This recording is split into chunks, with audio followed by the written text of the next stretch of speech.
अस्सलाम वालेकुम, welcome back to another vlog. तो आज हम एक गैर सियासी गुफ्तगू करेंगे। एक शख्स है जिसने बैंक से लोन लिया। उसने 10 लाख रुपए का बैंक से लोन ले लिया और हर साल की इंस्टॉलमेंट उसने 1 लाख रुपए पे करनी है, ठीक है। और उसने क्या किया, मतलब 4-5 किस्तें तो वो करता रहा है, इंस्टॉलमेंट देता रहा है बैंक को। लेकिन उस शख्स की 40,000 रुपये सैलरी है। तो उसने बैंक में लोन तो ले लिया, ऐशी कर ली, उसने सारा पैसा उड़ा लिया, खा लिया, ठीक है। 40,000 रुपये उसकी सैलरी है और वो भी अपनी ऐशी में गुजारता रहा। बैंक की एक इंस्टॉलमेंट आई, उसने पे नहीं की। उसने फिर अगली इंस्टॉलमेंट आई अगले साल, उसने फिर पे नहीं की। उसके अगली इंस्टॉलमेंट आई, उसने फिर पे नहीं की। अब बैंक ने क्या किया, उसके घर पे कब्जा कर लिया, क्योंकि उसने अपने घर के कागजात रख के बैंक में 10 लाख रुपए का लोन लिया था। अब बैंक वाले आए उसके घर पे कब्जा करने और उसको कहा कि भाई तू निकल यहाँ से, अब ये तुम्हारा घर हमारा हो गया। तो उसने कहा कि यार मेरी जो गांव है ना मेरा, तो उसमें मेरी इज्जत है, ठीक है, और इधर मेरा कोई नाम है, तो मुझे अपने घर से ना निकालो, मैं अपने घर में ही अपने किराए पे रह लेता हूँ, ठीक है। अब 1 साल की इंस्टॉलमेंट थी 1 लाख रुपए, ठीक है। और अब उसने जो किराया देना था वो हर माह उसने 10,000 रुपये किराया देना था बैंक को। तब उसने अपने ही घर में रेंट पे रहने लग गया, ठीक है। अब उसने क्या किया, 40,000 रुपये सैलरी है, उसने 20,000 रुपये अपनी बीवी को दिया, 10,000 रुपये उसने खुद खाया और 10,000 रुपये वो हर माह बैंक को रेंट देता रहा। उसकी बीवी भी खुश, वो भी खुश, और वो बैंक वाले वो भी खुश, क्योंकि उनको हर माह 10,000 रुपये एक्स्ट्रा मिल रहा है। अच्छा, अब वो 2 तरीके से अपने घर में रह सकता है।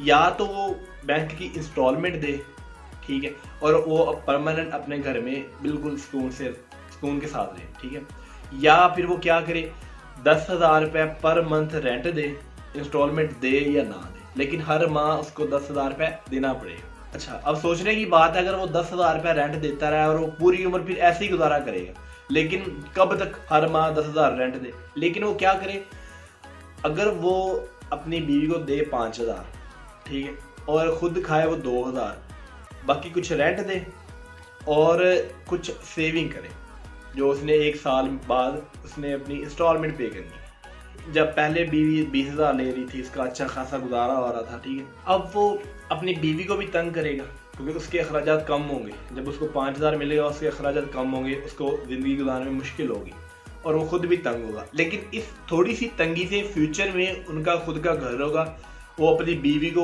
30,000 रुपये देगा। जो 10,000 रुपये रेंट दे रहा है, उसका खुद का घर होगा, वो जो 10,000 रेंट है वो बच जाएगा उसको पूरी उम्र के लिए, ठीक है, और वो पूरी उम्र अपने घर में फ्री रह सकता है। इसी तरह हमारे पाकिस्तान में भी शख्स की बीवी थी, वो है अवाम, जो आदमी है वो थे हमारे वजीर आज़म या मुल्क के जो रहनुमा होते हैं, लीडर्स होते हैं, वो, ठीक है। अब क्या किया, अब एक बंदा आया, उसने जो हमारी अवाम है, जो मतलब वो शख्स की बीवी थी, उसने अपनी बीवी को तंग किया, क्योंकि उसके अखराजात कम कर दिए। इसी तरह उस बंदे ने अवाम के अखराजात कम कर दी। वो बंदे ने अपनी आसाइशें भी कम कर दी और अपने घर की इंस्टॉलमेंट पे की, ठीक है, और रेंट भी साल में पे किया। उससे फ़ायदा ये होता कि हमारा घर खुद का परमानेंट हो जाता। तो ये सारी बात करने का मकसद क्या था, ये मैंने इतना बोरिंग लेक्चर दिया, इसका एक पर्पज़ था जो मैंने आपको बताना था। आजकल सोशल मीडिया पे एक पोस्ट काफ़ी गर्दिश कर रही है, वो क्या है मैं आपको पढ़ के सुनाता हूँ। भारत पाकिस्तान से 35 पैसे, याद रखिएगा ये रुपए की बात नहीं हो रही, ये पैसों की बात हो रही है। 35 पैसे फी किलो के हिसाब से ख्योड़े का, जो हमारी कान है पाकिस्तान की ख्योड़ा कान, उसका बेहतरीन नमक, जो उसको पिंक साल्ट कहते हैं, जो दुनिया का एक्सपेंसिव तरीन नमक है, वो 35 पैसे फी किलो के हिसाब से खरीदता है। और वो खुद अपना लेबल लगा के उसको 19 यूरो यानी 3,174 रुपए फी किलो के हिसाब से पूरी दुनिया में, पूरे दूसरे जो जितने भी ममालिक हैं, उनको सेल कर रहे हैं। हमारा मुतालबा ये है कि भारत के साथ ये मुआहदा ख़त्म किया जाए और जिन लोगों ने ये मुआहदा किया है उनको उल्टा लटकाया जाए। अब एक बंदा है, वो रह ही अपने ही घर में, वो रेंट पे रह रहा है, वो कैसे कुछ भी कर सकता है। उसने तो जो भी करना है अपने मालिक मकान से पूछना है कि भाई ये काम मैं कर लूँ, तो फिर ही वो करेगा ना।